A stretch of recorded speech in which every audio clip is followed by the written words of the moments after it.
Welcome back mga kaibigan. Ito maganda po ang update at balita natin kay Kai Sotto sa paghahanda na gagawin ng kampo nito para sa Gilas Games niya kalaban ang mga NBA players sa Latvia.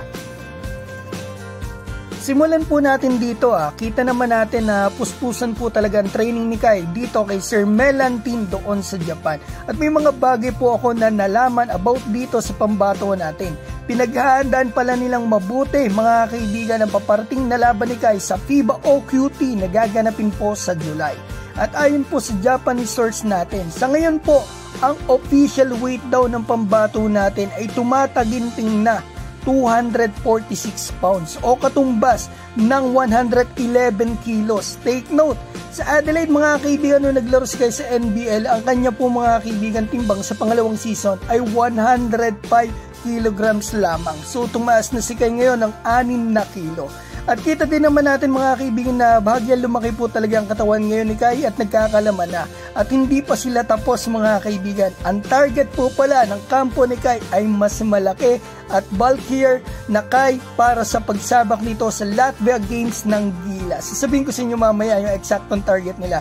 Kasi mga kaibigan na ito makakalaban ni Kai possible sa tune-up games pa lang. Sinabi na rin po ito ni Team Cone, Slovenia, Lithuania, Czech Republic. So andyan po si Jonas Valanciunas ng Lithuania, player po yan ng Pelicans at ang timbang niyan mga kaibigan 120 kilograms o 264 pounds. Grabe ang laki niyan.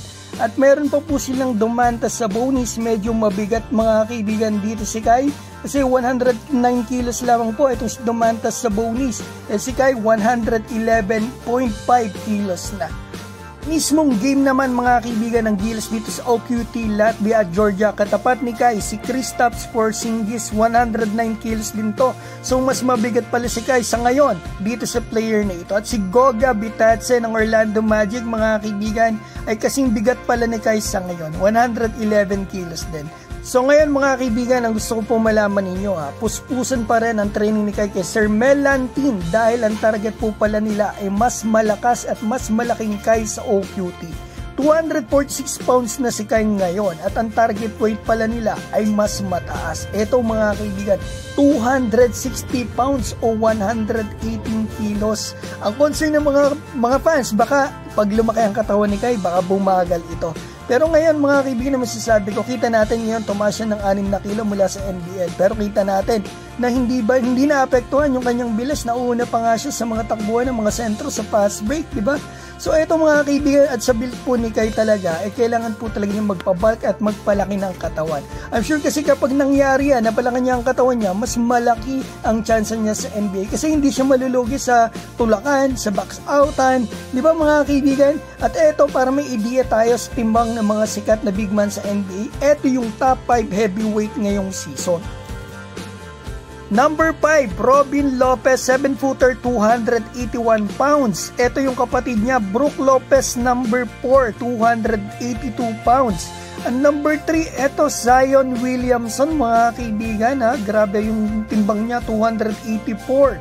So ito punta tayo sa number 2, wow, si Nikola Jokic pa lang, isa sa pinakamabigat ngayon, 284 pounds. So ito ang number 1, si Jusuf Nurkic mga kaibigan ng Phoenix Suns, 290 pounds. Ito po yung bonus na balita natin mga kaibigan. Yung agent ni Kai Sotto ay nag-upload po kanina sa official Instagram niya.